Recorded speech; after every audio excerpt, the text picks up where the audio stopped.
You want to know what's better, Amazon FBA or dropshipping? Then keep watching.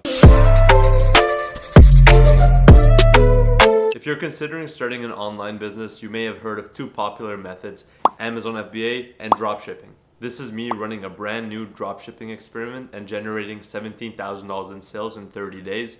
And this is me running my Amazon business and doing $3 million in sales in 2022. Now keep in mind that the dropship business was brand new while my Amazon business has been around for a few years. In this video, I'll share with you the pro and cons of each. And then later in the video, I'll share with you guys which approach I think is best if you're just starting out. Make sure that you watch this entire video so you can understand both aspects of the business. First, let's talk about what dropshipping is. This is essentially where you make your own website and you list products from suppliers that are either located in China or in the domestic country that you're selling in. To give you an example, let's look at this surge protector. So if I'm trying to dropship this surge protector, I would create a website, I would list this surge protector on my website, and once it's sold, I would purchase this item from my supplier and ask them to ship it directly to my customer. My customer receives the product, I receive payment for my customer, and the supplier receives payment for me. So I never see the product, it goes directly from my supplier to the customer. Now let's talk about what Amazon FBA is. In this method,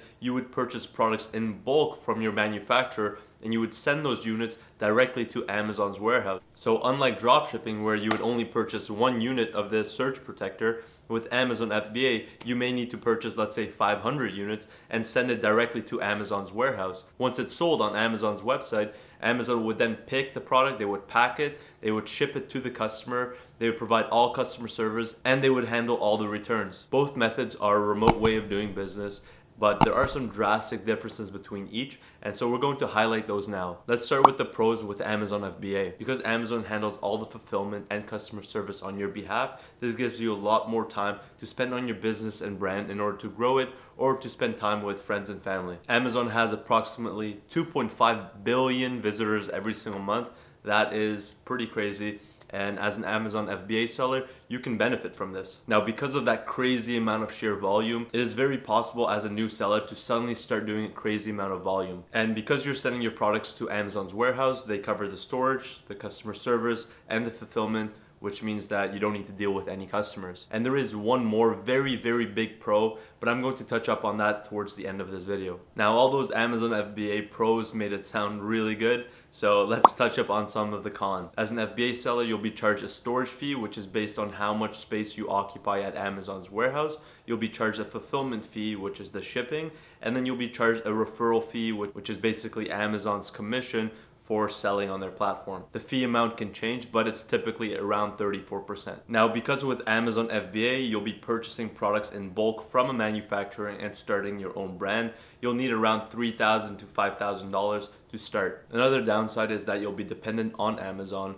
In the event that your account gets suspended, your business will also go down. Next, let's talk about the pros of dropshipping. So a very big one for a lot of people is that it's a very low startup cost. With dropshipping, you don't need to stock any units, you're not sending inventory anywhere, you're not purchasing anything in bulk, and so your startup cost can be around $30. You also have the flexibility of sourcing a ton of different products, so you can keep adding products to your website and growing that catalog. Because you're not purchasing anything, you can add as many as you want. You'll also be building your own customer base as people are getting to know your website. Maybe they're signing up for your email campaigns, or if they're purchasing products from you, they would supply you with their email. And so your customer base and your emails would slowly grow. Whereas on Amazon, those customers that are shopping on Amazon belong to Amazon. Now let's get to the cons of dropshipping. So it's important to remember that with Amazon, you have a ton of traffic going back and forth.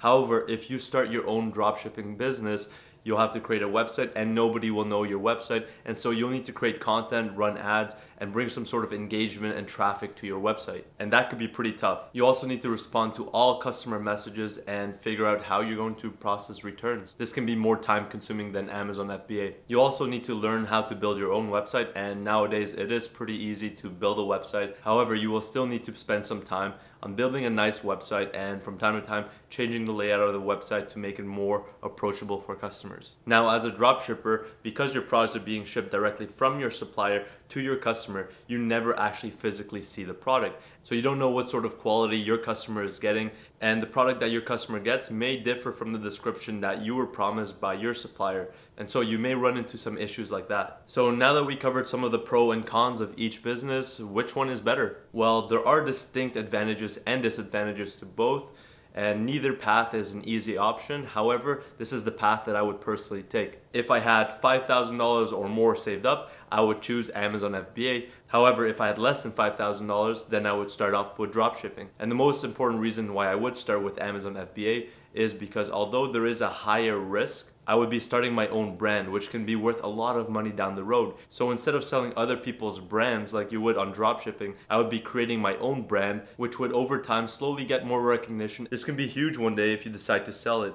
You can see here that some of these sellers are selling their brand for a ton of money. Now, that reason aside, to me personally, being able to build a passive stream where it requires less commitment, less time from my end is very important. And from my experience, Amazon FBA requires a lot less time than dropshipping does. I currently spend less than 30 minutes a day on my Amazon FBA business, but my dropshipping business requires a significant amount more time. And the other really big reason for me is that Amazon already has a ton of traffic going in and out. And this means if I'm playing my cards right, I could showcase my products to a ton of shoppers every single month, which could drastically boost my sales. Now, I'm not saying one is better than the other. Both methods work really well. However, if I were to start all over again, I would personally pick Amazon FBA. I hope you guys have found some sort of value in this video. And if you have, make sure you subscribe, give me a thumbs up. It would really help.